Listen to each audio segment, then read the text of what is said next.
ആ നിലക്കുള്ളൊരു കാലഘട്ടം നമ്മളോട് ആവശ്യപ്പെടുന്നത് അതാണ്. ഇന്ത്യയിലെ ദളിതർ ഒരു സംഘടിത ശക്തിയായി ഇന്ത്യൻ ഭരണഘടനയ്ക്ക് കാവലിരിക്കേണ്ട കാലമാണ്. കാരണം RSSന്റെ 100ാം വാർഷികം നടന്നു കഴിഞ്ഞു. 100ാം വാർഷികം സംഭവിച്ചു. ഇനി എന്താണ് അവർ ആഗ്രഹിക്കുന്നത്? ഭരണഘടന എടുത്ത് മാറ്റിയിട്ട് മനുസ്മൃതി എടുത്ത് അവിടെ ഫിറ്റ് ചെയ്യാനാണ്. മനുസ്മൃതി എടുത്ത് അവിടെ വെച്ചാൽ പിന്നെ എന്താ സംഭവിക്കാൻ പോകുന്നത്? നമ്മുടെയൊക്കെ അവസ്ഥ എന്തായിരിക്കും? ഈ ജനാധിപത്യവും ഇപ്പോഴീ പറയുന്ന സ്വാതന്ത്ര്യവും എപ്പോൾ വേണമെങ്കിൽ നഷ്ടപ്പെടും. വീണ്ടും പഴയ ചാതുർണ്യവും ജാതി വ്യവസ്ഥയും തിരിച്ചു വരും. മനുസ്മൃതിയുടെ ഭരണം വരും. ഇന്ന് നമ്മൾ പഠിപ്പിക്കുന്ന നമ്മുടെ കുഞ്ഞുങ്ങൾ, ഇന്ന് നഴ്സറികളിൽ പഠിക്കുന്ന, LKGകളിൽ പഠിക്കുന്ന, ഇന്ന് കോളേജുകളിൽ പഠിക്കുന്ന നമ്മുടെ കുഞ്ഞുങ്ങൾ നാളെ പഴയതുപോലെ പാഠങ്ങളിലേക്ക് മടങ്ങിപ്പോകേണ്ട ഒരു കാലം. അതാണിപ്പോൾ നമ്മുടെ മുമ്പിലുള്ള ഭീകരമായ ഹിന്ദുരാഷ്ട്രം. ആര് തടുക്കും?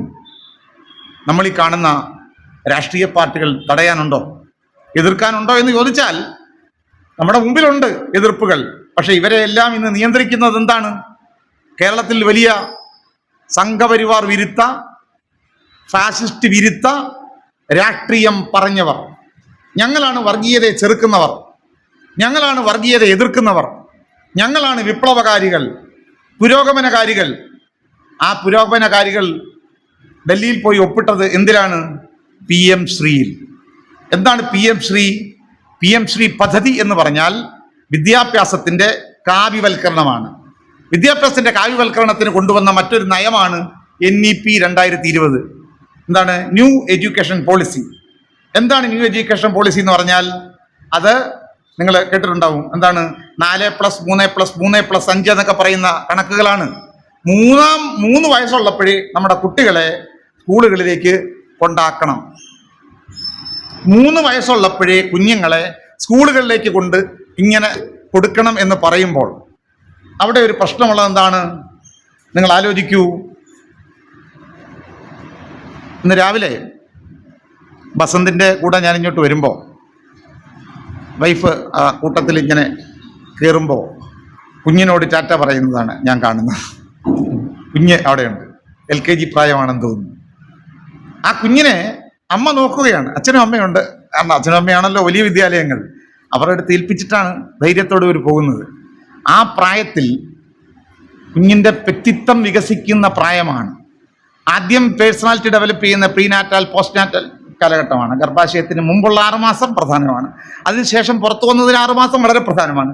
അത് കഴിഞ്ഞാണ് പിന്നെ കുഞ്ഞ് വാക്കുകളോടും പിന്നീട് അനുഭവങ്ങളോടും പൊരുത്തപ്പെട്ട് പുറത്തു വന്ന് വികസിക്കുന്ന സമയത്ത് അവന് കരുതൽ വേണം. ആര്?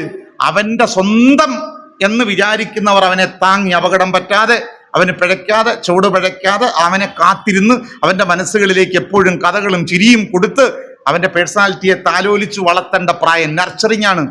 ആ പ്രായമാണ് 3 വയസ്സെന്ന് പറയുന്നത്. 5 വയസ്സ് വരെ. അതുകൊണ്ടാണ് റൈറ്റ് ടു എഡ്യൂക്കേഷൻ എന്നൊക്കെ പറയുന്ന 6 വയസ്സാക്കിയത്. വിദ്യാഭ്യാസം അവകാശമാക്കിയ രാജ്യത്തെ നിയമനിർമ്മാണം പറഞ്ഞത് കുട്ടിയെ സ്കൂളിൽ ചേർക്കുന്നത് 6ാം വയസ്സിലാകണമെന്ന്. റൈറ്റ് ടു എഡ്യൂക്കേഷൻ ആക്ട് വന്ന രാജ്യത്ത് പുതിയ വിദ്യാഭ്യാസ നയം പറയുകയാണ് 3ാം വയസ്സിലെ കുഞ്ഞിനെ കൊണ്ടെറിയാൻ. ആരുടെ കയ്യിലേക്ക്? സ്കൂളിൽ പട്ടിക്കൂടിനകത്ത് കുഞ്ഞുങ്ങളെ കൊണ്ടിടാൻ ശ്രമിച്ച അധ്യാപകർ. ഛർദിച്ച എച്ചിൽ, മറ്റൊരു കുട്ടി ഛർദിച്ചു വെച്ച എച്ചിൽ ദളിതനായ കൊച്ചു കുഞ്ഞിനെ കൊണ്ട് വാരിപ്പിച്ച അധ്യാപകർ പഠിപ്പിക്കുന്ന സ്കൂള് കറുത്തുപോയാൽ, ദളിതനാണെന്നറിഞ്ഞാൽ അതിൻ്റെ പേരിൽ നമ്മുടെ കുട്ടികളെ പീഡിപ്പിക്കുന്ന ജാതി ഭ്രാന്തുള്ള അധ്യാപകർ പഠിപ്പിക്കുന്ന പള്ളിക്കൂടങ്ങളിൽ അവിടേക്ക് 3ാം വയസ്സിലെ കുഞ്ഞുങ്ങളെ കൊണ്ടെറിഞ്ഞാൽ നാളെ എന്താ സംഭവിക്കുന്നത്? IIT-കളിലായിട്ട് വലിയ വിദ്യാഭ്യാസമുള്ള IIT-കളിൽ നിന്ന് പഠിത്തം നടത്തിയത് ജാതി പീഡനം സഹിക്കാൻ പറ്റാതെ 13,500 ദളിത് പിന്നോക്ക കുട്ടികളാണ് IIT-കളിൽ നിന്ന് പഠിത്തം നടത്തി ഇറങ്ങിപ്പോയത്. ഡ്രോപ്പ് ഔട്ട്സ് ആവുകയാണ്, സഹിക്കാൻ പറ്റുന്നില്ല ജാതി.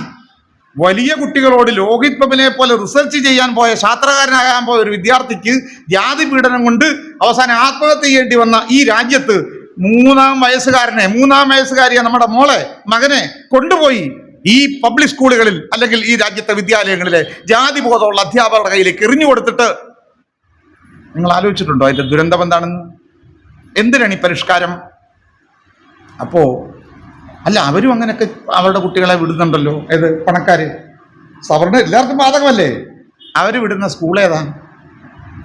Labour India school. അറിയാമോ നിങ്ങൾക്ക് ഇവിടെ ഫീസ് എത്രയാണ്?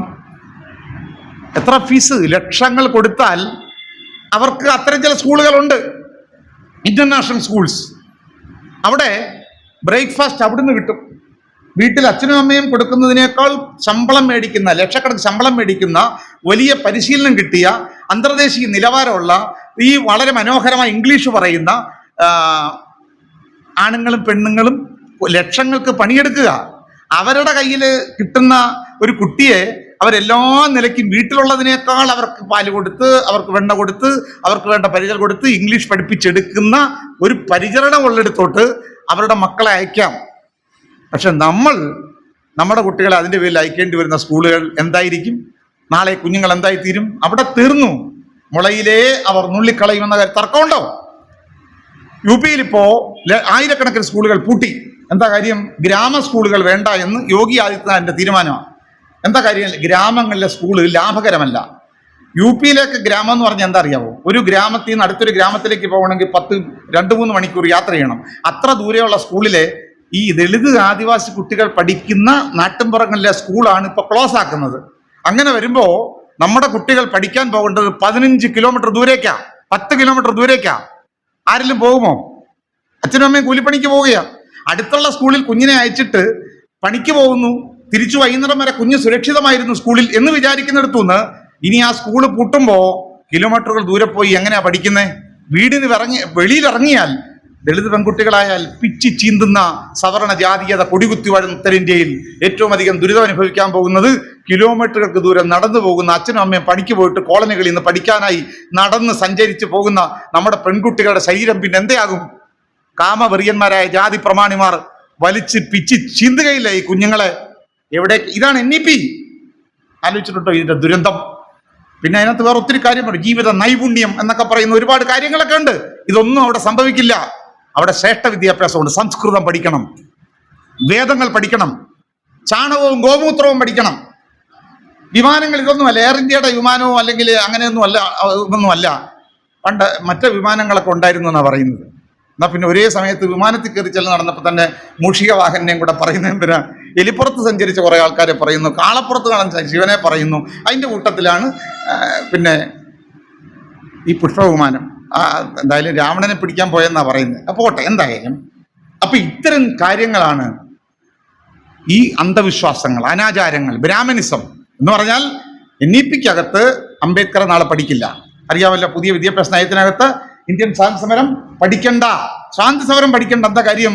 സ്വാതന്ത്ര്യ സമരത്തിൽ RSSകാർ പങ്കെടുത്തിട്ടില്ല. സ്വാതന്ത്ര്യ സമരത്തിൽ ഒരു RSSകാരൻ പോലും അറസ്റ്റ് വരിച്ചിട്ടുമില്ല, രക്തസാക്ഷിയായിട്ടില്ല. അവൻ പിന്നെ ചെയ്ത കാര്യം അറിയാമല്ലോ. ആരാണ്? സവർക്കർ. ഷൂസിൻ്റെയൊക്കെ രുചി എന്താണെന്നൊക്കെ പറഞ്ഞു കൊടുക്കുന്ന പ്രത്യേക തരത്തിലുള്ള ഷെഫിൻ്റെ ജോലിയായിരുന്നു ഷൂസിൻ്റെ രുചി എടുക്കുക. പോർട്ട് പ്ലെയർ ജയിലിൽ കിടന്നിട്ട് മാപ്പ് എഴുതി കൊടുക്കായിരുന്നു ബ്രിട്ടീഷുകാർക്ക്. 1 മാപ്പല്ല, 2 മാപ്പല്ല, 3 മാപ്പല്ല, അങ്ങനെ മാപ്പുകൾ എഴുതി കൊടുത്തു. എന്നിട്ട് പറഞ്ഞു, സ്വാതന്ത്ര്യം ഞങ്ങൾ ഒരിക്കലും ബ്രിട്ടീഷുകാരായ നിങ്ങൾക്കെതിരല്ല, ഇന്ത്യൻ സ്വാതന്ത്ര്യത്തെ ഒറ്റിക്കൊടുക്കാൻ നിങ്ങളോടൊപ്പം നിൽക്കാമെന്ന് പറഞ്ഞ് രാജ്യത്തെ ഒറ്റിക്കൊടുത്തവന്മാരിപ്പോൾ അധികാരത്തിൽ ഇരിക്കുമ്പോൾ സ്വാതന്ത്ര്യ സമരം പഠിപ്പിക്കാൻ പറ്റുമോ? സ്വാതന്ത്ര്യ സമരത്തിന് തുടക്കം കുറിച്ച് ശിപ്പായിലകളെയാ, അതിൽ മുന്നിട്ടിറങ്ങിയത് ആദ്യം മുസ്ലിങ്ങളാ. അതിനു മുമ്പ് ബ്രിട്ടീഷുകാർക്കെതിരെ പോരാടിയത് ആദിവാസികളാ. ആലോചിച്ചു. സന്താൽ കലാപം കേട്ടിട്ടുണ്ടാവും. ബ്രിട്ടീഷുകാരെ ആദ്യം ഇന്ത്യയിൽ വെല്ലുവിളിച്ചത് നമ്മുടെ ആദിവാസി സഹോദരങ്ങളാണ്. അപ്പൊ ആദിവാസികൾക്ക് സ്വാതന്ത്ര്യ സമരത്തിൽ പങ്കുണ്ട്, ദളിതർക്ക് പങ്കുണ്ട്, മുസ്ലിങ്ങൾക്ക് പങ്കുണ്ട്, ഈ ബ്രാഹ്മണർക്ക് വലിയ പങ്കില്ല. അതുകൊണ്ട് ഇന്ത്യൻ സ്വാതന്ത്ര്യ സമരം പഠിപ്പിക്കണ്ട. ഗാന്ധിയെ വെടിവെച്ച് കൊന്നത് ബ്രാഹ്മണനായതുകൊണ്ട് ആ വിഷയവും പഠിക്കേണ്ട കാര്യമില്ല. കാരണം ഗോഡ്സെ അല്ലേ, അത് പഠിക്കണ്ട. അവസാനം നെഹ്റുവിനെ പഠിക്കണ്ട, ഗാന്ധിയെ പഠിക്കണ്ട, ബാബാ സാഹിബിനെ പഠിക്കണ്ട, ആസാദിനെ പഠിക്കണ്ട. പിന്നെ എന്ത് പഠിക്കണം? ഈ പറയുന്ന പുരാണങ്ങളും അതും ഇതുമെല്ലാം പഠിക്കണം. ഇതാണ് NEP എന്ന് പറയുന്നത്.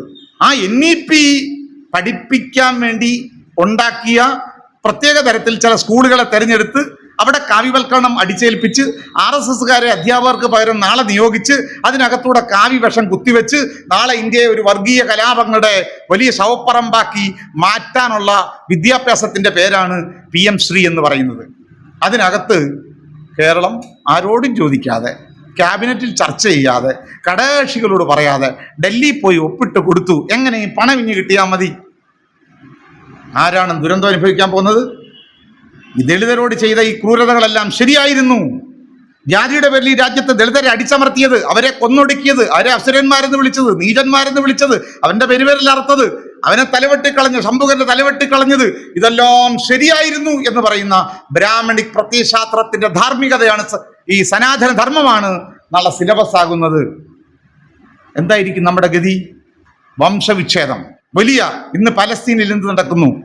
എങ്ങനെയാണോ ഇസ്രായേൽ, എങ്ങനെയാണ് ജൂതന്മാർ പലസ്തീന്റെ മണ്ണിൽ ചെന്ന് അവിടുത്തെ അറബ് നിവാസികളായ തദ്ദേശവാസികളെ ഇങ്ങനെ കൊന്നൊടുങ്ങി, അവരെ ഇഞ്ചിഞ്ചായി കൊന്ന് ലക്ഷങ്ങളുടെ ചോരപ്പൊടി ഒഴുക്കുന്ന വംശീയമായ നിഗ്രഹം, നാളെ അതിനെ ന്യായീകരിക്കുന്ന അത്തരം ഒരു വംശവിച്ഛേദത്തിലേക്ക് രാജ്യത്തെ നയിക്കുന്ന ഒരു വിദ്യാഭ്യാസം, ഈ ഒരു പോയിസണസ് എഡ്യൂക്കേഷന് ഒപ്പിട്ട് കൊടുക്കുന്ന ഒരു കേരളം തൽക്കാലം CPI ഉടക്കിയതുകൊണ്ട് ഇപ്പോൾ അത് മരവിച്ചു. പക്ഷെ ഒന്നാം ഗഡു ഇന്നലെ മേടിച്ചു. അപ്പൊ ഈ മേടിച്ചതിന് പിന്നെ അങ്ങോട്ട് കൊടുക്കേണ്ട കാര്യങ്ങളൊക്കെ ഇല്ലേ? ഇങ്ങനെ എല്ലാ കാര്യങ്ങളിലും പല ധാരണകളിലും എത്തിക്കഴിഞ്ഞിരിക്കുമ്പോൾ നമ്മുടെ മുമ്പിലുള്ള സൊല്യൂഷൻ എന്താണ്? അംബേദ്കറൈറ്റ് പൊളിറ്റിക്സ് ആണ് ഉത്തരം. ഇന്ത്യ എന്ന ഈ വർഗീയ ഫാസിസ്റ്റ് സമഗ്രാധിപത്യം എന്ന പ്രശ്നത്തിന് ഒറ്റ ഉത്തരമേ ഉള്ളൂ. അംബേദ്കറിസം ഈസ് ദി ഒൺലി ആൻസർ. അംബേദ്കറിസമാണ് ഒരേ ഒരു ഉത്തരം. ആ ഉത്തരം ഏറ്റെടുക്കേണ്ട ഉത്തരവാദിത്തമാണ് ഇന്ത്യയിലെ അംബേദ്കറൈറ്റ്സുകൾക്കുള്ളത്. അതുകൊണ്ട് ഇന്ത്യയുടെ ഭരണഘടനയെ പ്രൊട്ടക്ട് ചെയ്യാൻ കഴിയുന്ന, ജനാധിപത്യത്തെ സംരക്ഷിക്കാൻ കഴിയുന്ന, പൗരാവകാശങ്ങൾക്ക് കാവലിരിക്കാൻ കഴിയുന്ന ഒരു പുതിയ രാഷ്ട്രീയം, ആ രാഷ്ട്രീയമാണ് ഭരണഘടനയുടെ രാഷ്ട്രീയം, പൊളിറ്റിക്സ് ഓഫ് ദ കോൺസ്റ്റിറ്റ്യൂഷൻ. ആ ഭരണഘടന രാഷ്ട്രീയം ഏറ്റെടുക്കാൻ പ്രബുദ്ധരായ അംബേദ്കറൈറ്റുകൾ ഇന്ത്യയിൽ മുന്നോട്ട് വരേണ്ട ഒരു കാലഘട്ടമാണ്. അവിടെയാണ് പരിഹാരം കിടക്കുന്നത്. അതുകൊണ്ട് ഇന്ത്യയിലെ അംബേദ്കറൈറ്റുകൾ ഭാഷയ്ക്കും മറ്റ് വേർതിരിവുകൾക്കും അപ്പുറം ദേശീയമായി തന്നെ ഇന്ത്യയിലെ അംബേദ്കറൈറ്റ് കമ്മ്യൂണിറ്റി ഏകീകരിക്കപ്പെടേണ്ടതുണ്ട്. എന്നാൽ ആ ഏകീകരണം ഒരു ജാതിക്കകത്തായി നിൽക്കേണ്ട കാര്യമല്ല, ഒരു സാമുദായിക സ്വത്വത്തിനകത്ത് മാത്രം നിൽക്കേണ്ട കാര്യമല്ല. കാരണം രാഷ്ട്രീയത്തിന് സാമുദായികത അപകടമാണ്. സാമുദായികതയ്ക്ക് അപ്പുറത്തേക്ക് ഇന്ത്യയുടെ രാഷ്ട്രീയത്തെ ഏറ്റെടുക്കേണ്ട ഉത്തരവാദിത്തമാണ് അംബേദ്കറൈറ്റ്സുകളുടേത്. അത് സ്വത്വ രാഷ്ട്രീയമല്ല അംബേദ്കറിസത്തിന്റെ രാഷ്ട്രീയം പറയുന്നത്. പകരം ബാബാ സാഹേബ് അംബേദ്കറുടെ അവസാന നാളുകളിൽ അദ്ദേഹം മുന്നോട്ട് വെച്ച Republican Party of India, Republican നാഷണലിസമാണ്. അതുകൊണ്ട് ഇന്ത്യൻ ഭരണഘടന മുന്നോട്ട് വെക്കുന്ന ഇക്വാലിറ്റി, ഫ്രട്ടേണിറ്റി, ലിബർട്ടി, ആ തത്വത്രയങ്ങളുടെ അടിസ്ഥാനത്തിൽ പ്രത്യേകിച്ച് സാഹോദര്യത്തിന് പ്രാധാന്യം കൊടുക്കുന്ന വിശാലമായ ഒരു രാഷ്ട്രീയ ദർശനത്തിന്റെ അടിസ്ഥാനത്തിൽ ഇന്ത്യയിലെ നീതി നിഷേധിക്കപ്പെടുന്ന സമൂഹങ്ങളെ ഒപ്പം നിർത്തുക എന്ന വലിയ ഉത്തരവാദിത്വം നമുക്കുണ്ട്. ആരൊക്കെയാണ് അവർ എന്ന് ചോദിച്ചാൽ, ദലിതുകൾ, ഇന്ത്യയിലെ ആദിവാസികൾ, ഇന്ത്യയിലെ OBC വിഭാഗങ്ങൾ. ആ OBC വിഭാഗങ്ങൾക്ക് ദലിതർക്കിടയിൽ വിള്ളലുകൾ ഉണ്ടാക്കുക ജാതി വ്യവസ്ഥയാണ്. പക്ഷെ അതിനെ മറികടന്നുകൊണ്ട് ഈ OBC വിഭാഗങ്ങളെ സഹോദരന്മാരായി കണ്ട് കൂടെ നിർത്താൻ നമുക്ക് കഴിയണം. അതാണ് മഹാനായ കൻഷിറാം പറഞ്ഞ OBC Dalit unity, backward and minority communities employees federation രൂപീകരിച്ചുകൊണ്ടും പിന്നീട് BSPയെ സംബന്ധിച്ച് ആശയം വെച്ചുകൊണ്ടും മഹാനായ കൻഷിറാം മുന്നോട്ട് വെച്ച ഫോർമുല എന്ന് പറയുന്നത് ഈ ദലിതരുടെയും പിന്നോക്ക വിഭാഗങ്ങളുടെയും ആദിവാസികളുടെയും വിശാലമായ സഖ്യവും ന്യൂനപക്ഷങ്ങളെ അതിനോടൊപ്പം ചേർത്ത് നിർത്തുകയാണ്, മൈനോറിറ്റീസ്. അതുകൊണ്ട് സംഘപരിവാറിന്റെ ഏറ്റവും പുതിയ അജണ്ട എന്ന് പറയുന്നത് ജാതീയമായ അസമത്വങ്ങളെക്കുറിച്ച് നമ്മുടെ ബോധ്യങ്ങളെ അട്ടിമറിക്കാൻ മതപരമായ ധ്രുവീകരണമാണ്. ദളിതരെ ജാതിയുടെ പേരിൽ തല്ലിച്ചതയ്ക്കുന്ന, ദളിതരെ വംശനിച്ഛേദം നടത്തുന്ന, വംശനിഗ്രഹം നടത്തുന്ന, ഈ കൂട്ടക്കൊല നടത്തുന്ന ഒരു കാലത്ത് ദളിതന്റെ ആ ഒരു രാഷ്ട്രീയ അവബോധത്തെ സവർണർക്കെതിരായ, ബ്രാഹ്മണ മേൽക്കോയ്മയ്ക്കെതിരായ, സംഘപരിവാറിനെതിരായ കൃത്യമായ ഒരു രാഷ്ട്രീയമായി നമ്മുടെ ദളിത ബോധം ഉയർന്നു വരുന്നതിനെ തടയിടാൻ ദളിത അവർണ ബഹുജൻ രാഷ്ട്രീയ ബോധത്തെ മറയ്ക്കാനാണ് മുസ്ലിം വിരുദ്ധതയുടെ രാഷ്ട്രീയവുമായി സംഘപരിവാർ നമ്മുടെ ഭവനങ്ങളിലേക്ക് വരുന്നത്. നിങ്ങൾ പറയുന്നത് കേട്ട് കുറുവടി എടുത്ത് മുസ്ലിങ്ങളെ കൊല്ലുന്നത് ഞങ്ങളുടെ ജോലിയല്ല. ഞങ്ങളെ ഈ രാജ്യത്ത് അടിച്ചമർത്തിയത്, ഞങ്ങളെ തൊട്ടുകൂടാത്തവരാക്കിയത്, ഞങ്ങളെ അടിമകളാക്കിയത് ക്രിസ്ത്യാനിയോ മുസ്ലിമോ അല്ല, ആര്യന്മാരാണ്, ബ്രാഹ്മണിസമാണ്, സവർണ ഹിന്ദുത്വമാണ്. അതുകൊണ്ട് അവർ ഞങ്ങളുടെ സഹോദരങ്ങളാണ് എന്ന നിലയിലേക്ക് ദലിതരും ഇന്ത്യയിലെ മുസ്ലിങ്ങളും പിന്നോക്ക വിഭാഗങ്ങളും ചേർന്ന് വരണം. അങ്ങനെ ഒരു ബഹുജൻ കൂട്ടായ്മ, ദളിത് ബഹുജൻ കൂട്ടായ്മ. പക്ഷെ അത് മാത്രം പോരാ. പുതിയ കാലത്ത് ഇന്ത്യ അപകടത്തിലാകുമ്പോൾ ഇന്ത്യയെ രക്ഷിക്കാൻ ഒന്നിച്ചു നിൽക്കേണ്ട എല്ലാ രാഷ്ട്രീയ ശക്തികളെയും ഏകീകരിക്കേണ്ട ഒരു ഉത്തരവാദിത്തം ഇന്നത്തെ പൊളിറ്റിക്കൽ കോണ്ടക്സ്റ്റിൽ നമുക്കുണ്ട്. അതുകൊണ്ട് അംബേദ്കറൈറ്റ് പൊളിറ്റിക്സ് സ്ട്രാറ്റജിക്കലി ചെയ്യേണ്ട ഒരു ഉത്തരവാദിത്വം ഇന്നത്തെ പൊളിറ്റിക്കൽ കോണ്ടക്സ്റ്റിൽ ബ്രാഹ്മണിസത്തെയും സംഘപരിവാറിനെയും അധികാരത്തിൽ നിന്ന് പുറന്തള്ളാൻ ഈ പറയുന്ന സാമൂഹ്യ വിഭാഗങ്ങളുടെ രാഷ്ട്രീയ ഐക്യത്തോടൊപ്പം സാമൂഹ്യവും സാംസ്കാരികവും ഐക്യത്തോടൊപ്പം ഇന്ത്യയിലെ മതേതര സംഘപരിവാറിന്റെ ഭാഗമാകാത്ത മതേതര ശക്തികളെ പൊളിറ്റിക്കലായി ഏകീകരിക്കുന്ന വിശാലമായ ഒരു പൊളിറ്റിക്കൽ ആക്സിസ് നമുക്കുണ്ടാകണം.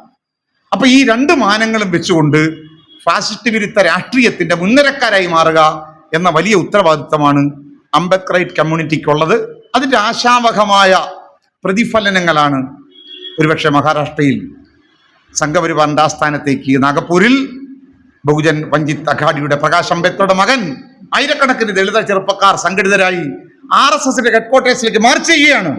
അവരെ നേരിടാനുള്ള കരുത്ത്, സംഘപരിവാറിനെ ചെറുക്കാനുള്ള കരുത്ത് അംബേദ്കറൈറ്റ്സുകൾ കൊണ്ട് ഈ രാജ്യത്തെ തകർക്കാൻ നിന്നെ ഞങ്ങൾ അനുവദിക്കുകയില്ല. ഈ ജനാധിപത്യം ഞങ്ങളുടെ പിതാവ് ബാബാ സാഹേബ് അംബേദ്കർ എഴുതി സ്ഥാപിച്ചെടുത്ത ഈ ഡെമോക്രസിയെ, ഈ ഭരണഘടനയെ അട്ടിമറിക്കാൻ, ഈ ജനാധിപത്യത്തെ തല്ലിക്കെടുത്താൻ ആത്മാഭിമാനികളായ ഇന്ത്യയിലെ ദളിതുകൾ, അംബേദ്കറൈറ്റുകൾ, അയ്യങ്കാരുടെ കൊച്ചുമക്കൾ ഞങ്ങൾ അനുവദിക്കില്ല. എന്തു വില കൊടുത്തും അതിനെ ചെറുക്കും. അതുകൊണ്ട് കുറച്ചുകൂടെ ഗൗരവതരമായ പൊളിറ്റിക്കൽ അജണ്ടയിലേക്ക് ഇറങ്ങി നിൽക്കേണ്ട ഒരു കാലമാണ് ഇപ്പോൾ.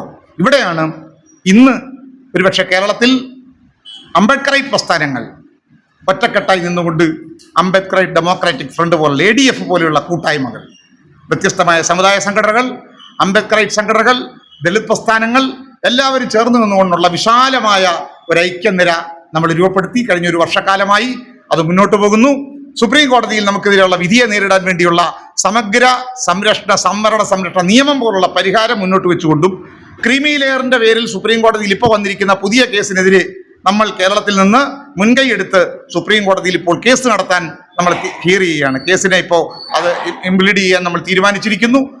കേരളത്തിൽ മാത്രമല്ല, അയ്യങ്കാലുടെയും മണ്ണിൽ നിന്ന് ഇന്ത്യയിലെമ്പാടുമുള്ള അംബേദ്കറൈറ്റ്സുകളായ ബുദ്ധിജീവികളെയും അക്കാദമിഷ്യന്മാരെ ഏകീകരിച്ചുകൊണ്ട് മുൻ UGC ചെയർമാനായ SK തോറാട്ട്, അതേപോലെ നമ്മുടെ തെലങ്കാനയിലെ സെന്റർ ഫോർ ദലിത് സ്റ്റഡീസിന്റെ ചെയർമാനായ മല്ലേപ്പള്ളി ലക്ഷ്മയ്യ, ഇങ്ങനെ ഇന്ത്യയിലെ വിവിധ സംസ്ഥാനങ്ങളിലെ അംബേദ്കറൈറ്റുകൾ, പണ്ഡിതന്മാർ, സ്കോളർമാർ, ഡൽഹിയിലെ ജവഹർലാൽ നെഹ്റു യൂണിവേഴ്സിറ്റിയിലെ അധ്യാപകരായ അക്കാദമിഷ്യന്മാർ, ഇവരെല്ലാം നമ്മൾ കോർത്തിണക്കിക്കൊണ്ടാണ് വിശാലമായ ഒരു ദേശീയ ഐക്യത്തിലേക്കും ഒരു അംബേദ്കറൈറ്റ് യൂണിറ്റിയിലേക്കും പോകുന്നത്.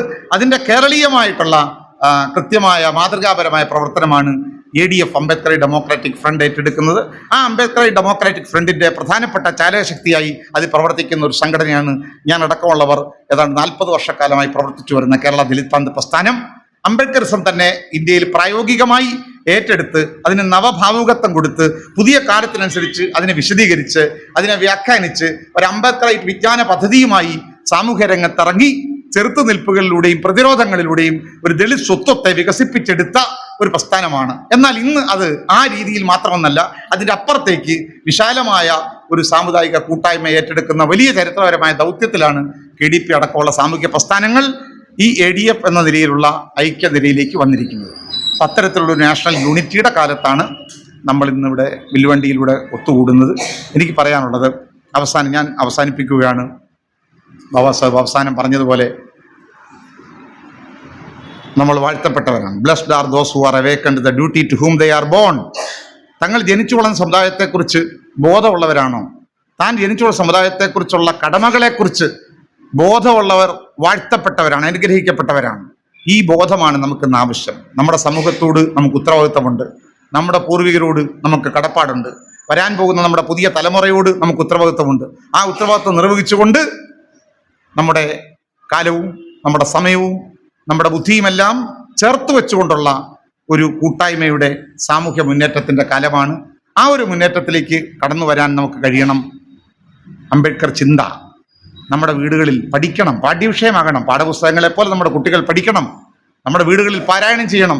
തീർച്ചയായും മില്ലുവണ്ടിയുടെ അടുത്ത ഘട്ടങ്ങളിലേക്കുള്ള പ്രവർത്തനങ്ങളിൽ കൃത്യമായി സിസ്റ്റമാറ്റിക്കായിട്ട് ഡോക്ടർ അംബേദ്കറുടെ ഫിലോസഫിയെ, അതിൻ്റെ സോഷ്യൽ ഫിലോസഫി, അതിൻ്റെ എക്കണോമിക് ഫിലോസഫി, അതിൻ്റെ പൊളിറ്റിക്കൽ ഫിലോസഫി, അതിൻ്റെ ദാർശനികമായ മറ്റു മാനങ്ങൾ, ഇതൊക്കെ നമുക്ക് തുടർന്നു വരുന്ന പലതരത്തിലുള്ള പഠന പരിപാടികളിലൂടെ പഠിപ്പിച്ചെടുക്കുകയും ഒപ്പം സമൂഹത്തിൻ്റെ മുന്നോട്ട് കൊണ്ടുപോകാൻ കഴിയുന്ന നേതൃഗുണമുള്ള നല്ല വ്യക്തിത്വവും പേഴ്സണാലിറ്റിയുള്ള ലീഡർഷിപ്പ് സ്കില്ലുള്ള ഒരു തലമുറയെ നമ്മൾ മാറ്റിയെടുക്കണം. അങ്ങനെ നമ്മൾ സമുദായത്തിനകത്ത് മാത്രം നിൽക്കുകയല്ല, സമുദായത്തിന് പുറത്ത് പൊതു രാഷ്ട്രീയ മണ്ഡലങ്ങളിൽ ഈ സമൂഹത്തെ പ്രതിനിധീകരിച്ചുകൊണ്ട് ഈ ജനാധിപത്യത്തിൽ മുന്നോട്ട് പോകാൻ കെൽപ്പുള്ളവരെ സമുദായത്തിലേക്ക് പ്രതിഷ്ഠിക്കുക എന്ന് പറയുന്ന വലിയ ഉത്തരവാദിത്വവും നമുക്ക് നിർവഹിക്കേണ്ടതുണ്ട്. ഇതൊക്കെ ചെയ്യാനുള്ള ഒരു ഒരു ഐക്യം നമുക്കുണ്ടാകണം. നമ്മുടെ കുഞ്ഞുങ്ങൾക്ക് ഫോക്കസ് കൊടുക്കണം. നമ്മുടെ പുതിയ തലമുറ, നമ്മുടെ കുട്ടികൾ, നമ്മുടെ വിദ്യാർത്ഥികൾ, അവർക്ക് ഇമ്പോർട്ടൻസ് കൊടുക്കുക. ഒപ്പം നമ്മുടെ സ്ത്രീകൾ, സമുദായത്തിനകത്ത് പുരുഷന്മാരെക്കാൾ വലിയ മാറ്റം ഉണ്ടാക്കാൻ നമ്മുടെ സഹോദരിമാർക്ക് കഴിയും. കാരണം മഹാത്മാ ജ്യോതിറാവ് ഫൂലെയുടെ ഭാര്യ ആണ് ഇന്ത്യയിൽ ആദ്യമായി ദളിത് കുട്ടികളെ പഠിപ്പിച്ചത്, പള്ളിക്കൂടം സ്ഥാപിച്ചത്. പഞ്ചമിയാണ് അയ്യങ്കാളി പിടിച്ചത്. ആ തെരഞ്ഞെടുപ്പ് നോക്കണം, ഒരു ബാലനെയല്ല. ആദ്യം ഉരുട്ടമ്പലം സ്കൂളിൽ കയറേണ്ടത് ഒരു പെൺകുട്ടിയാണ് എന്ന തീരുമാനിച്ച സ്ത്രീ പുരുഷ തുല്യതയുടെ ഉദാത്തമായ വിജ്ഞാന മാതൃകയാണ് മഹാത്മാ അയ്യങ്കാളി കാണിച്ചത്. അപ്പം ആദ്യം അക്ഷരം പഠിക്കേണ്ടത് മകളാണ് എന്ന് തീരുമാനിച്ച മഹാത്മാ അയ്യങ്കാളിയുടെ ആ വിപ്ലവ മനോഭാവത്തിൻ്റെ പൊരുൾ നമ്മൾ മനസ്സിലാക്കണം. പലതും പാടും ജയ്ഭീം. ഒപ്പം ഒരു സമൂഹം നേടിയ പുരോഗതിയെ നിർണ്ണയിക്കേണ്ടത് ആ സമൂഹത്തിലെ പുരുഷന്മാർ നേടിയ പുരോഗതിയെ ആശ്രയിച്ചല്ല, ഒരു സമൂഹത്തിലെ സ്ത്രീകൾ എത്രത്തോളം പുരോഗതി നേടിയോ അതാണ് മെഷർ. അതിൻ്റെ അടിസ്ഥാനത്തിലാണ് ആ സമൂഹം പുരോഗമിച്ചോ എന്ന് പരിശോധിക്കേണ്ടത് എന്ന് പറഞ്ഞ ബാബാ സാഹേബ് അംബേദ്കർ.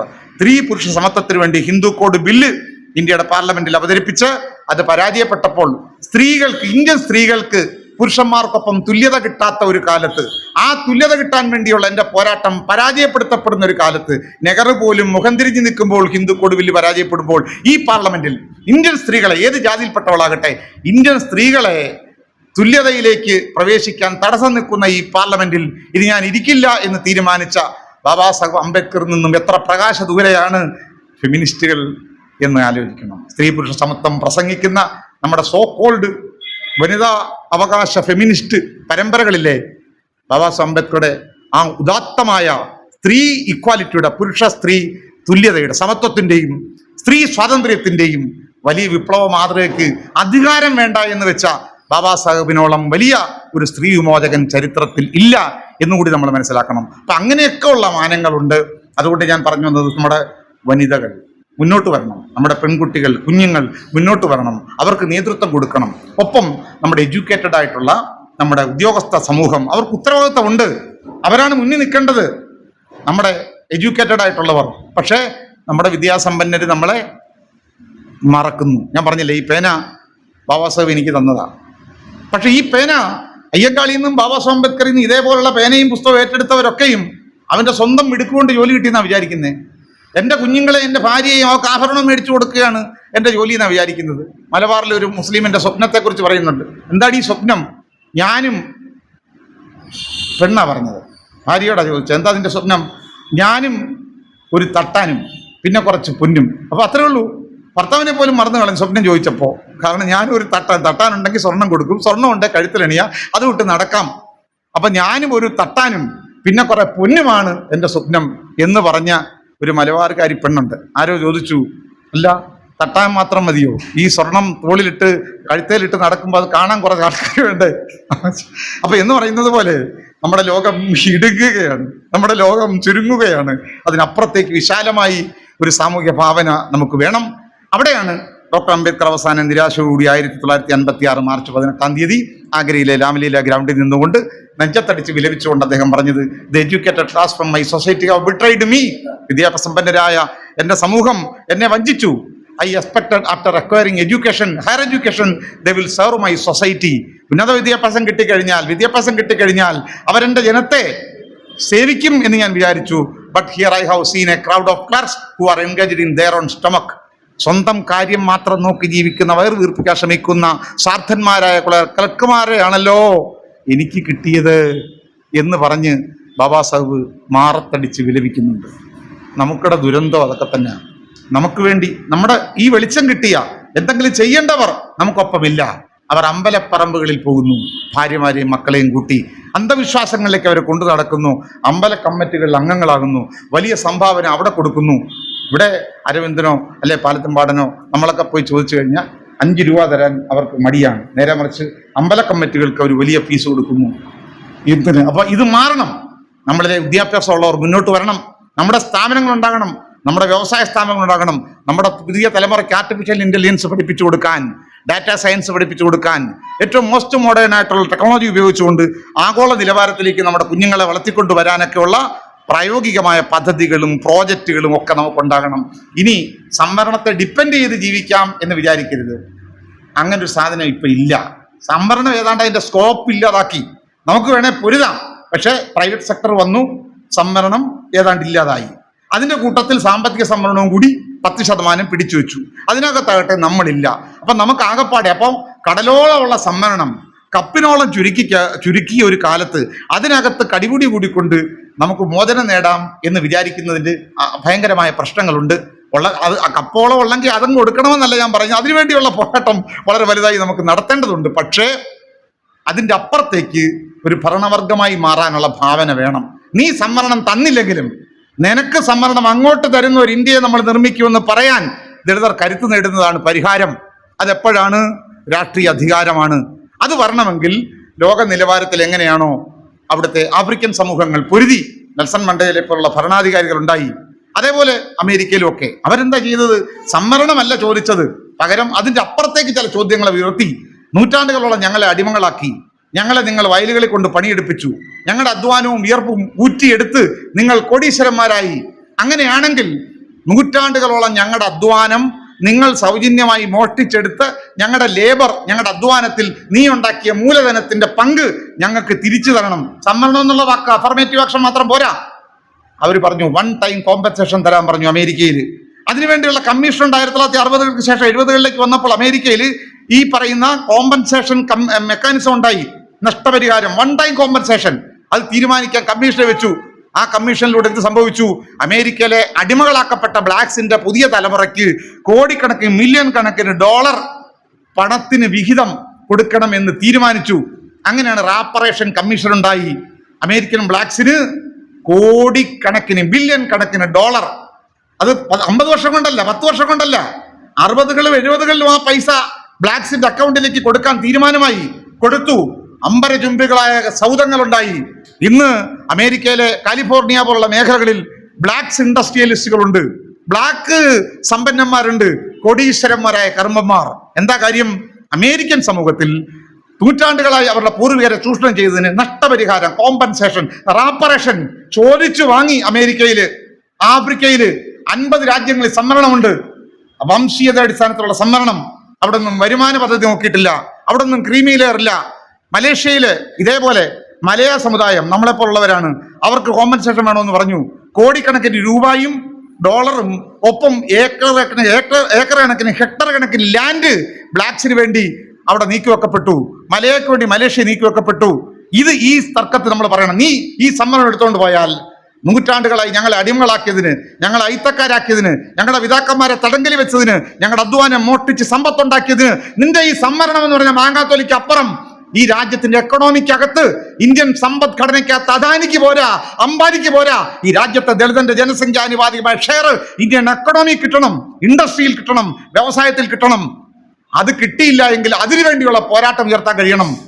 അതിന് പുതിയ മാനങ്ങൾ വേണം. നമുക്ക് പ്രവേശനമില്ലാത്ത സമ്പദ്ഘടനയിൽ നമ്മളൊന്നും വാങ്ങുന്നില്ല എന്ന് തീരുമാനിക്കാൻ സമാന്തര സമ്പദ്ഘടന ഉണ്ടാക്കണം. ബ്ലാക്സ് അത് പറഞ്ഞു, ബോയ്കോട്ട് ദ വൈറ്റ് മാർക്കറ്റ്.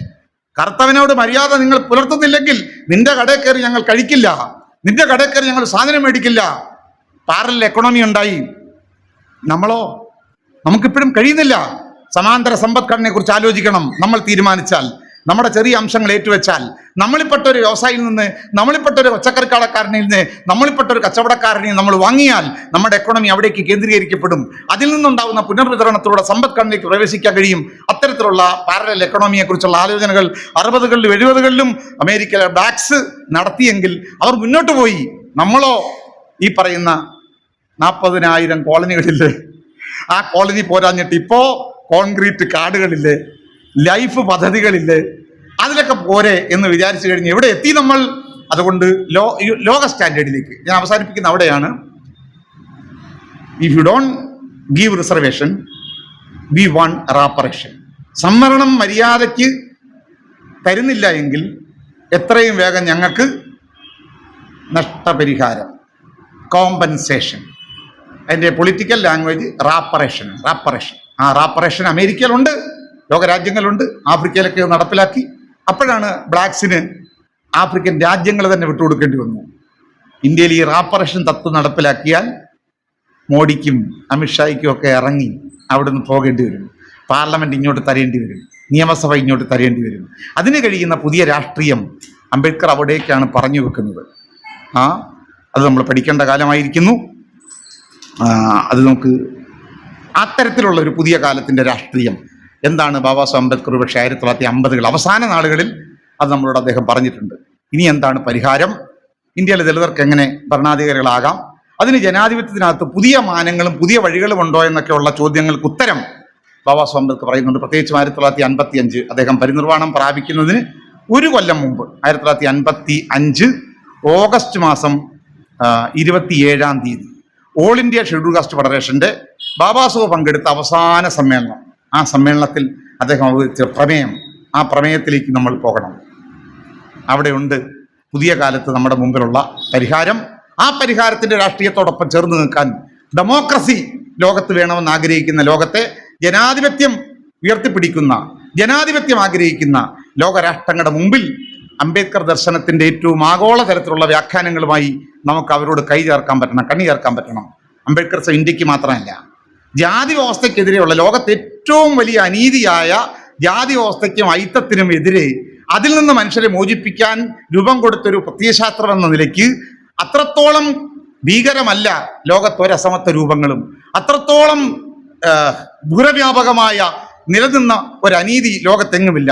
അതുകൊണ്ട് ജാതിയെ മറികടന്ന് ജാതിവിരുദ്ധമായി വികസിച്ച ഒരു പ്രത്യയശാസ്ത്രത്തിന്റെ അടിത്തറയിൽ വികസിച്ച അംബേദ്കറിസത്തിന് ലോകത്തെവിടെയുമുള്ള ജനാധിപത്യ പോരാട്ടങ്ങൾക്ക് കരുത്തു കൊടുക്കാൻ കഴിയും. അതുകൊണ്ട് അംബേദ്കറിസം ലോകത്തിന്റെ നവജനാധിപത്യ ദർശനമായി നമ്മൾ വ്യാഖ്യാനിക്കേണ്ടതുണ്ട്. അത് അവസാനം വരുന്നത് ഒരു മനുഷ്യന് ഒരു മൂല്യം. ലോകത്ത് അത്രത്തോളം മാർക്സ് ഇക്വാലിറ്റിയെ കുറിച്ച് പറഞ്ഞു. പക്ഷേ അംബേദ്കറിസം പറയുന്നത് adopt the principle of one man one value in all wax of life.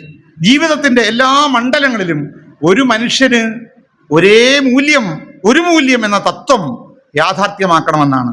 അപ്പൊ ജീവിതത്തിന്റെ എല്ലാ മേഖലകളിലും, സാമൂഹ്യ രംഗത്ത്, സാമ്പത്തിക രംഗത്ത്, സാംസ്കാരിക രംഗത്ത്, മറ്റ് ബൗദ്ധിക രംഗത്ത് എല്ലാം ഒരു മനുഷ്യന് ഒരേ മൂല്യം എന്ന തത്വം ലോകത്തെ ഏറ്റവും വലിയ ജനാധിപത്യ ഭാവനയാണ്. അത് ലോകത്തിന് മുഴുവൻ ബാധകമാണ്. അതുകൊണ്ട് ഡെമോക്രസിയുടെ കാര്യത്തിൽ ലോക ജനാധിപത്യം അംബേദ്കർക്ക് വഴിമാറേണ്ടി വരും. ജനാധിപത്യത്തിന്റെ പ്രാഗ്മാറ്റിസത്തിൽ അംബേദ്കറിസം ഇനി പുതിയ ലോകം പഠിക്കുകയാണ്. അതുകൊണ്ടാണ് ഐക്യരാഷ്ട്രസഭയ്ക്ക് പോലും അംബേദ്കറുടെ ദിനം, ബാബാ സാഹേബിന്റെ ജന്മദിനം ലോക വിജ്ഞാന ദിനമായി പ്രഖ്യാപിക്കേണ്ടി വരുന്നത്. ആ സന്ദർഭത്തിൽ അംബേദ്കറുടെ മക്കൾ അംബാസഡേഴ്സ് ഓഫ് അംബേദ്കറായി നമ്മൾ മാറണം. നമ്മൾ വെറും ആൾക്കാരല്ല, we must become the ambassadors of Ambedkarism. അംബേദ്കറിസത്തിന്റെ അംബാസഡർമാരാകാൻ നമുക്ക് കഴിയണം. അംബേദ്കറിസത്തിന്റെ കുട്ടികളാകാൻ, ചിൽഡ്രൻ ഓഫ് അംബേദ്കറിസം എന്ന നിലയിൽ അത് മാറാൻ നമുക്ക് കഴിയണം. ആ നിലയ്ക്ക് ഒരു അംബേദ്കറൈറ്റ് കമ്മ്യൂണിറ്റിയായി മാറുമ്പോൾ ഒറ്റ കാര്യമാണ്, ലോകത്തോട്, രാഷ്ട്രത്തോട്, ജനിച്ചു വളർന്ന നീതി നിഷേധിക്കപ്പെട്ട സ്വന്തം ജനത്തോടുള്ള നമ്മുടെ സാമൂഹ്യ പ്രതിബദ്ധത നിറവേറ്റിക്കൊണ്ടുള്ള ജീവിതത്തെയാണ് ഒരു അംബേദ്കറൈറ്റ് ലൈഫ് എന്ന് പറയുന്നത്. സോ ടീച്ചിങ് ഓഫ് അംബേദ്കറിസം പഠിപ്പിക്കുക എന്ന് പറഞ്ഞാൽ വേറൊന്നുമല്ല, എനിക്ക് ഉത്തരവാദിത്തമുണ്ട് എൻ്റെ ജനതയോട്, എൻ്റെ രാഷ്ട്രത്തോട്, ലോകത്തോട്. പരിവർത്തനോന്മുഖമായ ഉത്തരവാദിത്തമുണ്ട്. പരിവർത്തനത്തിൻ്റെ, ട്രാൻസിഷൻ്റെ, റവല്യൂഷൻ്റെ ഒരു പ്രതിനിധാനമാണ് അംബേദ്കറിസം എന്നതുകൊണ്ട് ആ നിലയ്ക്കുള്ള ഒരു ട്രാൻസിഷൻ്റെ പ്രതിനിധിയാണ് ഞാൻ.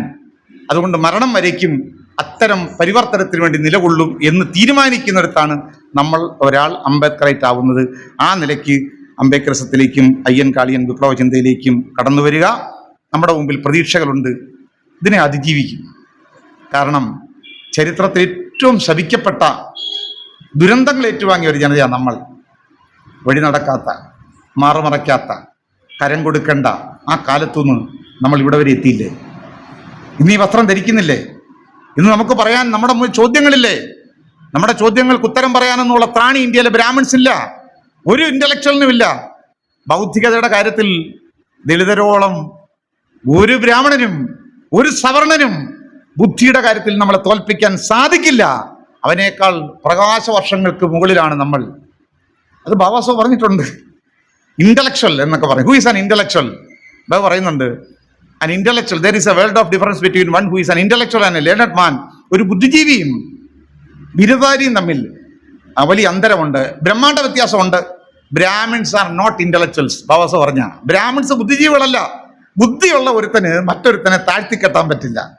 ശരിയായ ബുദ്ധി, ക്രൂക്കഡായിട്ടുള്ളവനും ഒക്കെ പറ്റും. നല്ല ബുദ്ധി എന്ന് പറയുന്നത് ധാർമ്മികതയാൽ നിയന്ത്രിക്കപ്പെട്ടതാണ്. ധാർമ്മികത എന്ന് പറയുന്നത്, ഭൗതിക ധാർമ്മികത എന്ന് പറയുന്നത്, ആ ഇന്റലക്ച്വൽ മൊറാലിറ്റി, ബാബാസോ പറയുന്ന കോൺസ്റ്റിറ്റ്യൂഷണൽ മൊറാലിറ്റി. അപ്പൊ ഇന്റലിജൻസും ധാർമ്മികതയും തമ്മിൽ ബന്ധമുണ്ട്. നല്ല ബുദ്ധി ഉണ്ട് എന്ന് പറഞ്ഞാൽ മറ്റൊരുത്തനോട് അനീതി പ്രവർത്തിക്കാൻ കഴിയില്ല. ഈ ബ്രാഹ്മണൻ ഇത്രത്തോളം അനീതി നമ്മളോട് പ്രവർത്തിച്ചു എന്ന് പറഞ്ഞാൽ എന്താ? ഇന്റലക്ച്വലി അവര് ബുദ്ധിയുള്ളവരല്ല, ഇന്റലക്ച്വലി ദാരിദ്ര്യമുള്ളവരാണത്. അതുകൊണ്ട് അംബേദ്കർ അവരെ ഇന്റലക്ച്വൽ പ്രോസ്റ്റിറ്റ്യൂട്ട്സ് എന്നാണ് വിളിച്ചത്. ബുദ്ധിയെ വ്യഭിചരിച്ചവരെന്നാണ്.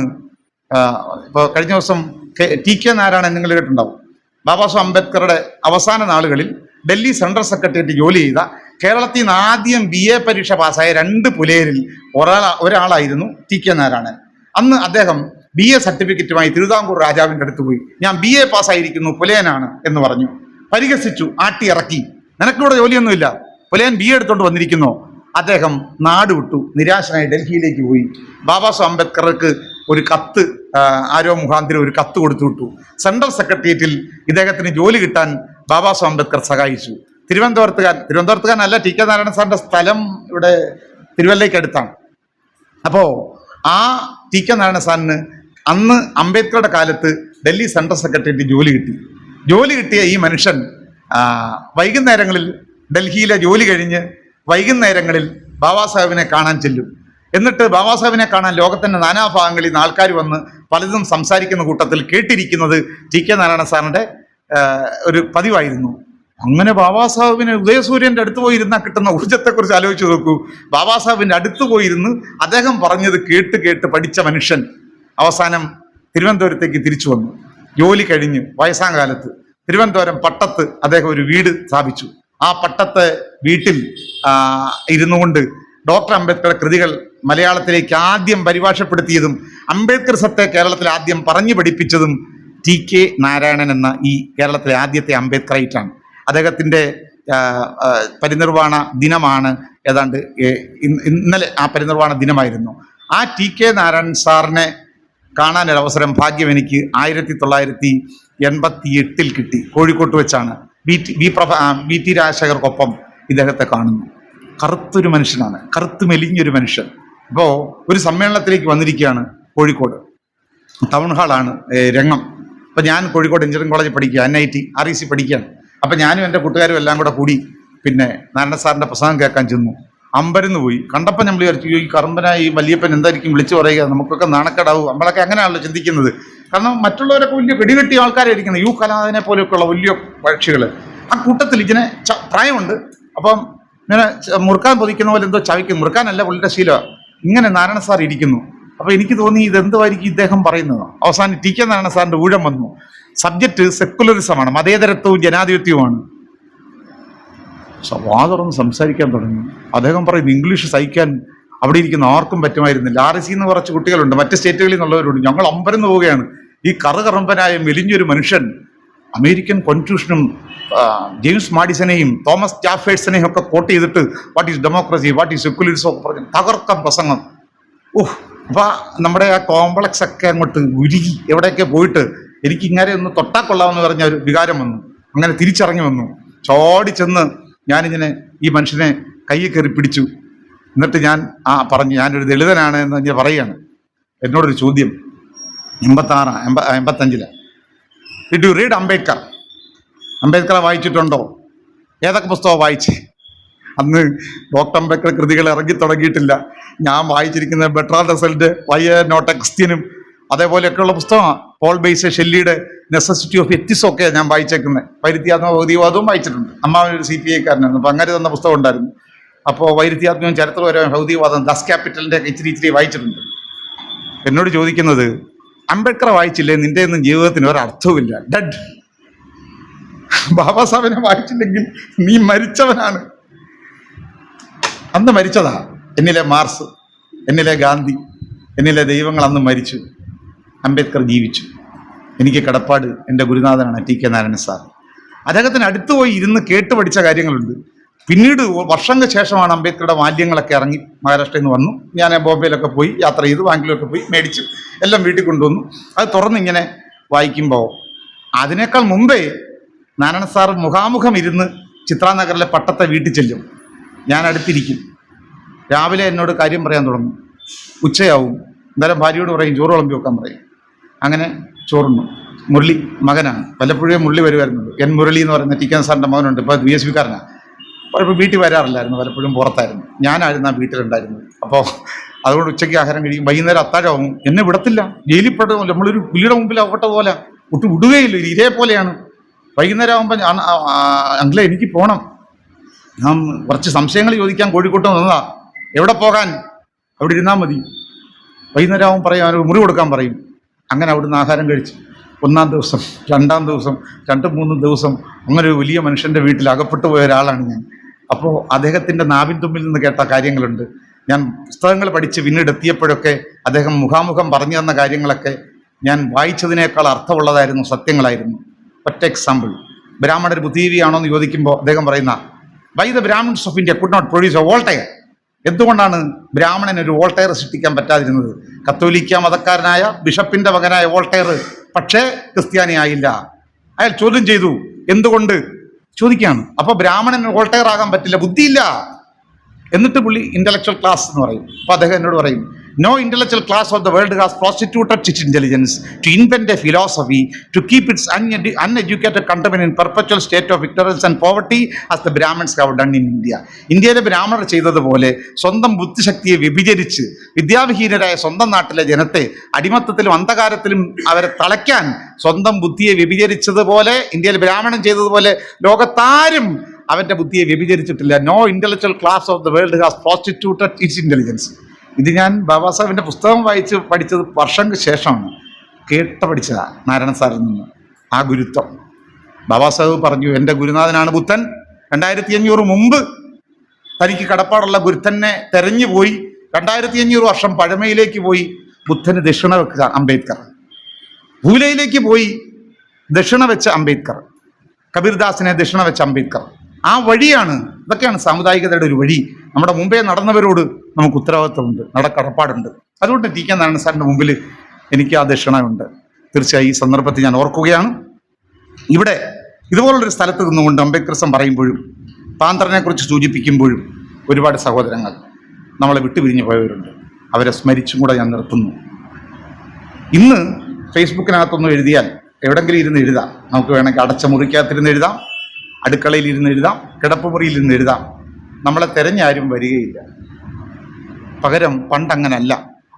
അംബേദ്കറിസവും എഡ്യൂക്കേറ്റ്, അജിറ്റേറ്റ്, ഓർഗനൈസ്, അംബേദ്കറിസമാണ് പ്രത്യയശാസ്ത്രം എന്നൊക്കെ തെരുവിലായിരുന്നു നമ്മൾ പറഞ്ഞത്, പ്രസംഗിച്ചത്. 40 വർഷം ഞാൻ പിന്നിടുകയാണ്.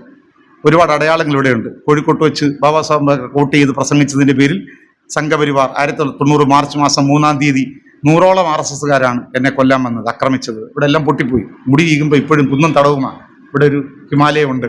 അപ്പോൾ അന്ന് അവർ തന്ന സമ്മാനമാണ്. പുറത്ത് 1.5 ഇഞ്ച് ആഴത്തിൽ കുത്തുകൊണ്ടു ഡെഡായി വലിച്ചു വാരി വയനാട്ടിലേക്ക് കൊണ്ടുപോയി. വയനാട്ടിൽ അങ്ങനെ നമ്മുടെ ആൾക്കാരെ ഏറ്റെടുത്ത് അവിടെയാണ് രഹസ്യമായി എന്നെ ചികിത്സിച്ചത്. ആ കുടുംബത്തിൽ പറഞ്ഞവനാ പ്രേംനാഥ് VG എന്ന് പറയുന്ന KDPയുടെ ലീഡർഷിപ്പിലൊക്കെ ഉള്ള ആളാണ്. അപ്പോൾ അങ്ങനെ ഒരു കാലമായിരുന്നു. നടക്കുമ്പോൾ ചുറ്റിനും തപ്പി നോക്കിയാൽ ആത്മരക്ഷയ്ക്ക് എന്തെങ്കിലുമൊക്കെ ഇങ്ങനെ ശരീരത്തിൽ വേണ്ട ഒരു കാലം ഉണ്ടായിരുന്നു. 90കളിലെ ദളിത് പ്രവർത്തനം അതാണ്, പ്രാന്തപ്രവർത്തനം അതാണ്. അപ്പോൾ അന്ന് അംബേദ്കറിസം പറഞ്ഞാൽ പോരാ, പറയുന്നവനെ എപ്പോൾ വേണമെങ്കിൽ 100 കണക്കിന് കേസുകൾ. ചെന്നിത്തല, പാണ്ടനാട്, പരുമല, ഈ വഴക്കൂട്ടംകടവ്, വള്ളാങ്കടവ്, ഇവിടെ എല്ലാം ജെയ്ഫിയും പറഞ്ഞതിൻ്റെ പേരിൽ ആക്രമിക്കപ്പെട്ടവർ. മഹാത്മാ അയ്യങ്കാളിയെ കുറിച്ച് പറഞ്ഞതിൻ്റെ പേരിൽ, EMSനെ വിമർശിച്ചതിൻ്റെ പേരിൽ, ഗാന്ധിയെ വിമർശിച്ചതിൻ്റെ പേരിൽ ആക്രമിക്കപ്പെട്ടവർ. അത് വലിയ പരമ്പരകളായി കുടുംബൻ. അംബേദ്കറിസം പറഞ്ഞതിൻ്റെ പേരിൽ BCom ബിരുദധാരിയായ ചെറുപ്പക്കാരൻ 16 വർഷമായി തിരുവനന്തപുരത്ത് പൂജപ്പുര ജയിലിൽ കിടക്കുക. ഓപ്പൺ ജയിലില്ല ഇപ്പോൾ. അവൻ്റെ പേരും അംബുജാക്ഷൻ എന്നാണ്. എന്താ കാര്യം? ജെയ്ഭീം പറഞ്ഞ് അനിയന്മാരെ പഠിപ്പിച്ചതാ. 15 ദിവസമൊക്കെ നീണ്ടു വെക്കുന്ന ബോധിസംഗമം അംബേദ്കർ ക്ലാസ് ഉണ്ടായിരുന്നു. ആ ക്ലാസ്സിന് നേതൃത്വം കൊടുത്തവനാ. അവനെ അവസാനം കൊലക്കേസിൽ പ്രതിയാക്കി ജീവപര്യന്തത്തിന് ശിക്ഷ വിധിച്ചു. കേസ് നടത്തി നമ്മൾ പരാജയപ്പെട്ടു. അവസാനം തിരുവനന്തപുരത്ത് ജയിലിൽ കിടക്കുന്നു. 16 വർഷമായി. മറ്റു പലരെയും തുറന്നു വിട്ടാലും സ്വാതന്ത്ര്യദിനത്തിൽ 14 കഴിഞ്ഞാൽ വിടും, 12 കഴിഞ്ഞാൽ വിടും. പക്ഷേ ഒരു അംബേദ്കറേറ്റ് ആയതിൻ്റെ പേരിൽ ഇപ്പോഴും നമ്മുടെ ഒരു സഹോദരൻ ഇവിടെ ജയിലിൽ കിടക്കുന്നു. നെൽസൺ മണ്ടേലയ്ക്ക് വേണ്ടി ഫ്രീ നെൽസൺ മണ്ടേല പറഞ്ഞ കേരളമായത് 27 വർഷം കിടന്നു എന്ന് പറയുമ്പോൾ, ഒരു ദളിത് പാന്ത്ര സഹോദരൻ 16 വർഷമായി തിരുവനന്തപുരത്തെ ജയിലിൽ ജയ് ഭീം പറഞ്ഞതിൻ്റെ പേരിൽ ശിക്ഷിക്കപ്പെടുമ്പോൾ ദളിത് കേരളത്തിന് നിശബ്ദമാണ്. അത് അങ്ങനെയാണ്. ഇപ്പം എന്താണെങ്കിലും ഞാനിത് പറഞ്ഞത്, ഈ മേഖലയിലൊക്കെ അംബേദ്കറിസം പറഞ്ഞ് നടക്കുമ്പോൾ ഏത് സമയത്തും ആക്രമിക്കപ്പെടാവുന്ന, കൊല ചെയ്യപ്പെടാവുന്ന ഒരു കാലത്ത് എന്നെപ്പോലുള്ളവരുടെ ജീവന് കാവലിരുന്ന ചില വിപ്ലവകാരികളായ മനുഷ്യർ, ഏറ്റവും പ്രധാനപ്പെട്ടവനാണ് സഹോദരൻ സുജികുമാർ. കരിപ്പുഴയാണ് വീട്. അത്യാവശ്യം പ്രതിരോധത്തിൻ്റെ ആയുധമുറകൾ അറിയാം, അയോധന കലകൾ അറിയാം. കേരളത്തിലുടനീളം ജീവന് വെല്ലുവിളിയുള്ളപ്പോൾ കൂടെ സഞ്ചരിച്ചു, പ്രൊട്ടക്റ്റ് ചെയ്തു, ആത്മരക്ഷ നൽകി. മറക്കാൻ പറ്റില്ല. ആ സുജിയെപ്പോലുള്ള ആൾക്കാർ നമ്മളോടൊപ്പം ഇല്ല. പക്ഷെ അവരൊക്കെ നൽകിയ ആ ഒരു സ്നേഹത്തിൻ്റെയും സംരക്ഷണത്തിൻ്റെയും ആ ഒരു സുരക്ഷിതമായ വലയത്തിലാണ് ഒരു കാലഘട്ടത്തിൽ ധീരമായി ജയ് ഭീം മുഴക്കിയത്, ഇത് പറഞ്ഞത്. ഇന്ന് അതിനെ നമ്മൾ മറികടന്നിരിക്കുന്നു. അങ്ങനെയൊന്നും ആർക്കും നമ്മളെ നിശബ്ദരാക്കാനൊന്നും സാധിക്കില്ല. സോമൻ ജീവമ്പുഴശ്ശേരിയെപ്പോലെയൊക്കെയുള്ള, ഉണ്ണികൃഷ്ണൻ തകഴിയെപ്പോലെയുള്ള ഒരുപാട്, ജയലാൽ പരുമല നമ്മുടെ ഒരു സഹോദരനായിരുന്നു, കഴിഞ്ഞ ദിവസം മരിച്ചു, ഗൾഫിലൊക്കെ പോയി വന്നു. അപ്പം അത്തരത്തിൽ അംബേദ്കർ ചിന്തയിലേക്ക് വന്ന് നമ്മളോടൊപ്പം നിന്ന് പ്രവർത്തിച്ച് സംരക്ഷണം ഒരുക്കിയ സൈനികരോട് കടപ്പാടുണ്ട്. സുജി എന്നോടൊപ്പം മലപ്പുറത്തും ഒക്കെ വന്നിട്ടുണ്ട്. ഗോൾഡൻ ഫാൽക്കൺ ഇൻ്റർനാഷണൽ കരാട്ടയിലെ തേർഡ് ആൻഡ് ബ്ലാക്ക് ബെൽറ്റ് ഉണ്ടായിരുന്ന ഹക്കീം എന്ന് പറയുന്ന മലബാറിലെ ഏറ്റവും വലിയ കരാട്ടെ അയോധനകലയുടെ അധ്യാപകനുണ്ടായിരുന്നു. അദ്ദേഹത്തിന് മുക്കത്തൊരു ഡോജ ഉണ്ടായിരുന്നു, കോഴിക്കോട് മുക്കത്ത്. അത് കരാട്ടെ നഗരമാണ്. ആ കരാട്ടെ നഗരത്തിലെ അധിപൻ ഈ കെറ്റി ഹക്കീമായിരുന്നു. 100 പേരോട് ഒരേ സമയത്ത് മിനിറ്റുകൾക്കുള്ളിൽ ഫൈറ്റ് ചെയ്യാൻ പറ്റുന്ന ആളാണ്. അദ്ദേഹത്തിന് സുജിയെ അദ്ദേഹത്തിൻ്റെ മുമ്പിലേക്ക് കൊണ്ടുപോകുന്നൊരു കാലഘട്ടമുണ്ട്. ഞാൻ കൊണ്ടുപോയി അദ്ദേഹം സുജിയായിട്ട് ഡോജിൽ ഇറങ്ങി നിന്ന് ഫൈറ്റ് ചെയ്യാൻ പറഞ്ഞു. ആ മാസ്റ്ററോടൊപ്പം ഒരു 10-15 മിനിറ്റ് പിടിച്ചു നിൽക്കുക എന്നൊക്കെ പറയുന്നത് ചിന്തിക്കാൻ പറ്റത്തില്ല. ജീവന് പേടിയുള്ള ആരും അത് ചെയ്യത്തില്ല. പക്ഷെ നമ്മുടെ പ്രിയപ്പെട്ട എൻ്റെ അനുജൻ, സഹോദരൻ, രക്തമിത്രമായ സുജി ഹക്കീം മാഷിനോടൊപ്പം അങ്ങനെ ഫൈറ്റ് ചെയ്ത് നിന്ന് അദ്ദേഹം കെട്ടിപ്പിടിച്ച് ഉമ്മ വെച്ച് ആനയിച്ചതാണ്. നമുക്ക് നഷ്ടപ്പെട്ടു പോയി. പക്ഷേ അവരുടെയൊക്കെ ആ ഓർമ്മകൾ നമ്മുടെ കരുത്തായി നമുക്കൊപ്പം ഉണ്ടാകും. അവരെയും സ്മരിച്ചുകൊണ്ട് ഞാൻ എൻ്റെ വാക്കുകൾ ഉപസംഹരിക്കുകയാണ്. വില്ലുവണ്ടിക്ക് കൂടുതൽ മുന്നോട്ട് പോകാനും കൂടുതൽ സഹോദരങ്ങളിലേക്ക്, നമ്മുടെ മാതാപിതാക്കളിലേക്ക്, നമ്മുടെ ചെറുപ്പക്കാരിലേക്ക്, നമ്മുടെ കുട്ടികളിലേക്കൊക്കെ ഈ ആശയങ്ങളെ എത്തിക്കാൻ കഴിയട്ടെ. തീർച്ചയായും നിങ്ങളോടൊപ്പം നമുക്ക് സമയത്തിൻ്റെയൊക്കെ പ്രശ്നങ്ങളുണ്ട്. ഞാൻ കൂടുതൽ സമയം എടുത്തിട്ടുമുണ്ട്. എങ്കിലും നമുക്ക് ഇൻട്രാക്ഷന് വേണ്ടി കുറേ സമയം നമുക്ക് ചിലവഴിക്കാം. പക്ഷേ നിങ്ങൾ ആവശ്യപ്പെടുമ്പോഴൊക്കെയും 40 വർഷത്തെ ജീവിത സഞ്ചാരമാണ്. അംബേദ്കർ വായിച്ചും ജീവിതത്തിലെ പല സൗഭാഗ്യങ്ങളെയും സാക്രിഫൈസ് ചെയ്തുകൊണ്ടാണ്. അംബേദ്കർ തന്നെ പറയുന്നുണ്ട്, sacrifice your present pleasures for a noble cause. വലിയ ഒരു കാര്യത്തിനായി, നോബിൾ കോസിനായി നിങ്ങളുടെ ഇന്നത്തെ ചില സൗഭാഗ്യങ്ങളെ ത്യജിക്കണം. അപ്പം നമ്മുടെ വർത്തമാനകാല ജീവിതത്തിലെ സൗഭാഗ്യങ്ങളെയും സന്തോഷങ്ങളെയും നഷ്ടപ്പെടുത്താതെ, തൊലയ്ക്കാതെ നമുക്ക് ചരിത്രം സൃഷ്ടിക്കാൻ കഴിയുകയില്ല. ത്യജിച്ചു. ആ ത്യാഗമാണ് ഏറ്റവും വലിയ സമ്പത്ത്. പണമൊന്നുമില്ല, അക്കൗണ്ടിൽ പൈസയൊന്നുമില്ല, പക്ഷേ ആദർശപരമായ സമ്പന്നതയുണ്ട്. ഈ കൊണ്ടു നടക്കുന്ന അംബേദ്കർ ചിന്തകൾക്കും അയ്യങ്കാളിയൻ വികാരങ്ങൾക്കും അതിലൂടെ രൂപപ്പെട്ടു വരുന്ന വിശാലമായ ഈ അംബേദ്കർ സൗഹൃദവും എൻ്റെ ജീവിതത്തിൽ ഏറ്റവും വലിയ സമ്പത്തായി ഞാൻ കരുതുന്നു. ബാബാ സാഹിബിനെ പോലെ, അയ്യങ്കാളിയെ പോലെ മരണം വരെയും ഈ ബോധ്യങ്ങളുമായി സംസാരിച്ചുകൊണ്ട് തന്നെ മുന്നോട്ട് പോകും, പ്രവർത്തിച്ചുകൊണ്ട് തന്നെ മുന്നോട്ട് പോകും. അതിനോടൊപ്പം നിൽക്കുന്ന നിങ്ങളെ ചേർത്ത് പിടിക്കും. നമ്മൾ ഒന്നിച്ച് മുന്നോട്ട് ഈ വില്ലുവണ്ടി അതിൻ്റെ പ്രയാണം പൂർത്തീകരിക്കും. അഭിമാനത്തോടെ, അങ്ങേയറ്റം നന്ദിയോടെ ഞാൻ എൻ്റെ വാക്കുകൾ ഉപസംഹരിക്കുന്നു. ജയ് ഭീം, ബ്ലാക്ക് സല്യൂട്ട്.